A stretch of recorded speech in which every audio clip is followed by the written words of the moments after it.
Hey everybody, welcome to Always Bored, Never Boring.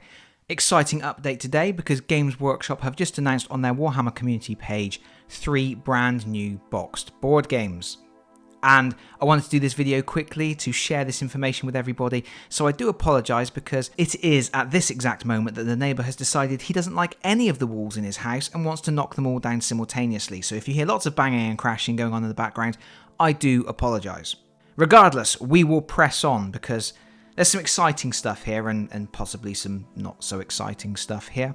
We pretty much know the score by now. This is the third wave of these boxed games that turn up in places like Barnes & Noble, and they are designed as an entry point into the worlds of Age of Sigmar and Warhammer 40,000.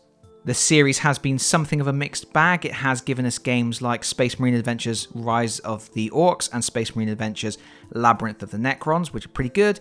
It's also given us 2 seasons of Blitz Bowl, which I haven't played but apparently is very good.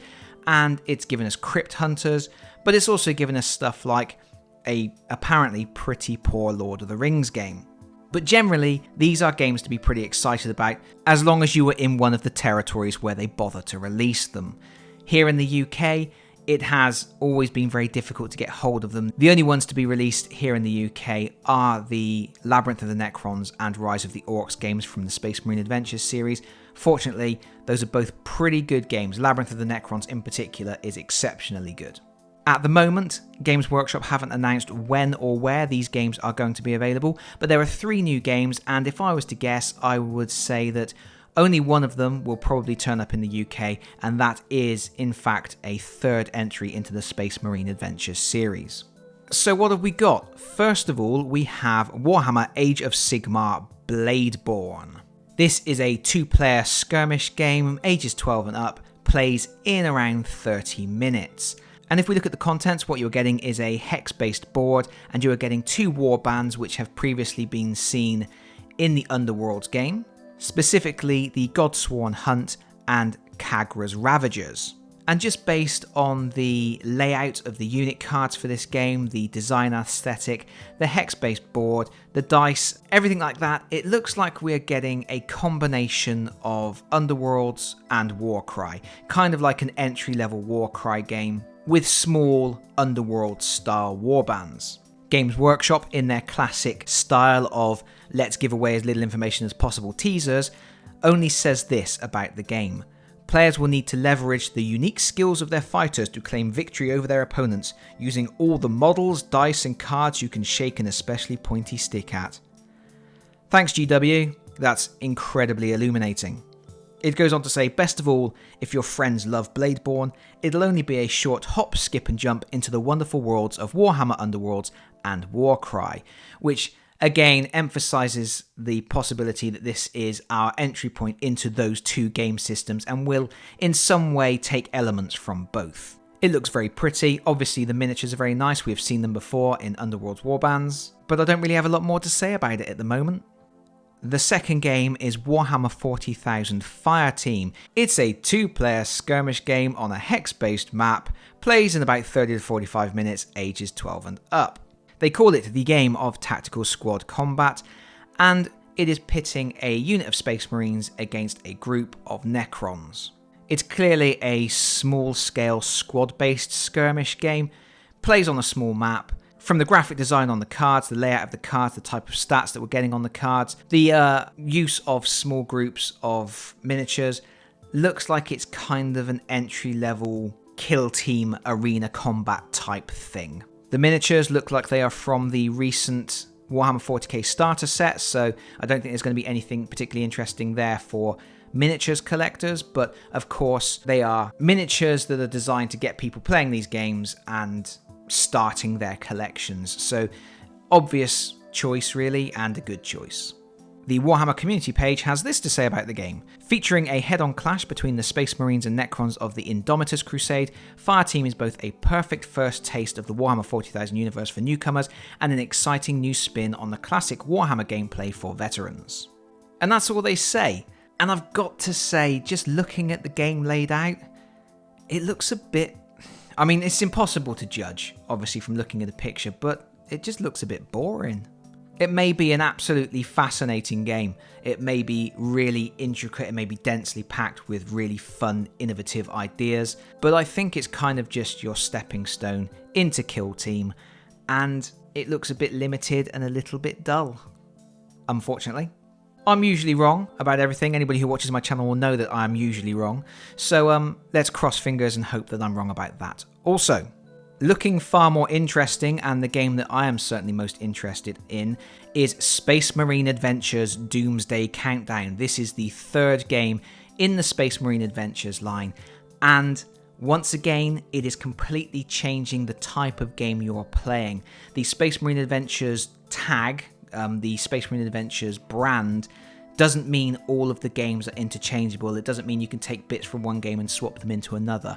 It is an overarching brand for a selection of different games, each of which gives you a new way to play with Space Marines and a new type of adventure. The first game was obviously Labyrinth of the Necrons, which I've covered a lot on this channel, and it was kind of a cross between Space Hulk and Pandemic. Really, really fun game. The second game was Rise of the Orcs, and that was a sort of tower defense game where you had fixed points on the board that you had to protect from an ever-encroaching horde of orcs. Also good, but not as good by a long shot as Labyrinth of the Necrons, far less replayability. But now we have Doomsday Countdown, and when I saw the image for Doomsday Countdown, my first thought was they have reskinned Crypt Hunters, and I was excited about that because Crypt Hunters is one of the games that was never released in the UK, and it was basically an advanced, updated version of Lost Patrol. The original game of Lost Patrol from way back in the mists of time, I really liked. When Games Workshop re-released Lost Patrol, they basically made a hash of it. I have that game, I have covered it on my channel. They basically tweaked the rules and pretty much ruined the game. But fortunately, you can still play that newer version of the game with the original rules.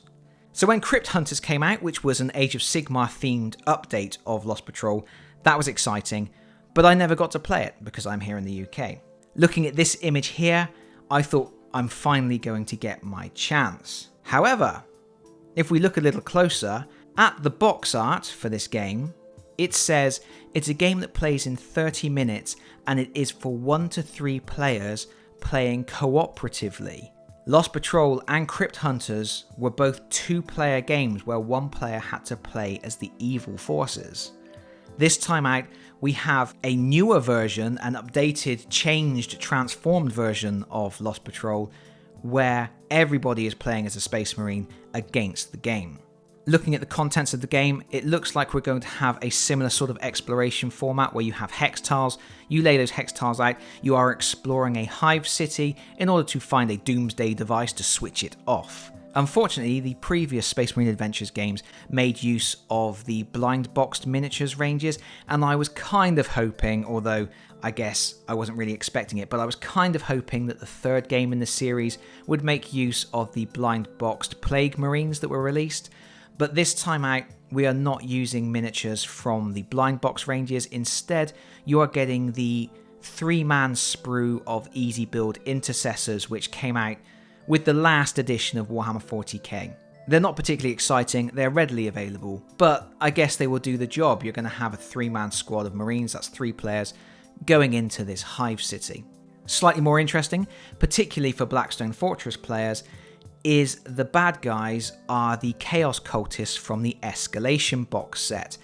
Those are really nice miniatures, they're really good miniatures, and of course you can incorporate them into Blackstone Fortress, you can use them to bulk up your Chaos Cultist forces so you can put more miniatures on the board if you feel so inclined. I've never been one of those people that wants to throw more miniatures on the board, but if you want a way of increasing your Blackstone Fortress challenge, or if you're using the Abominable Intellect cards, which have larger spawns, then you can use these miniatures to up the ante there. Regardless, even if you don't play Blackstone Fortress, they're really nice miniatures.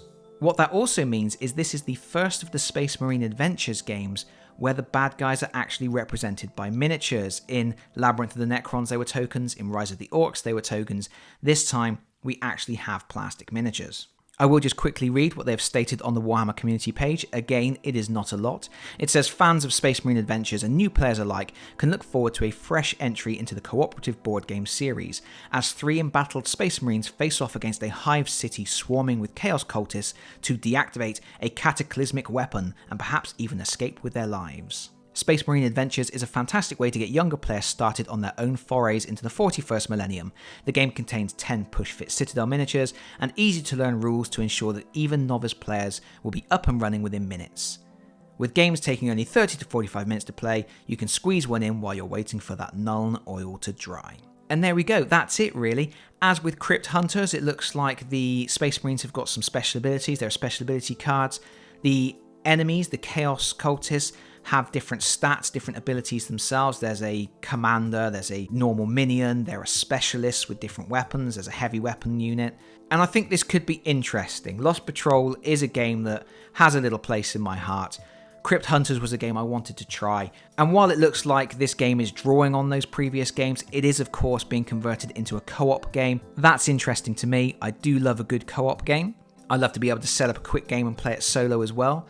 So this one has my interest. I am hoping very much that it will be sold at game stores as Rise of the Orcs and Labyrinth of the Necrons was previously. But really, I don't think we have anything else to say at the moment. To recap, we are getting the 3rd game in the Space Marine Adventures series, which appears to be a series where they are focusing entirely on cooperative play, which is a great thing.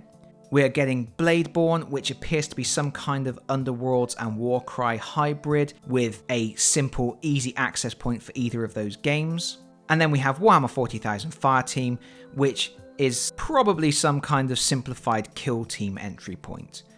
As you would expect, games that are designed for players to pick them up off the shelves, get started in the hobby, and then provide an obvious next step for those players. A clever idea from Games Workshop. As I find out more, I am sure I will share it here with you on the channel, but that is it from me for now. Thank you so much for listening. If you've enjoyed the video, please consider pressing the like button. If you've really enjoyed the video, please consider subscribing if you already do so. And hopefully, I'll see you all again very soon. Bye bye everyone. Bye bye.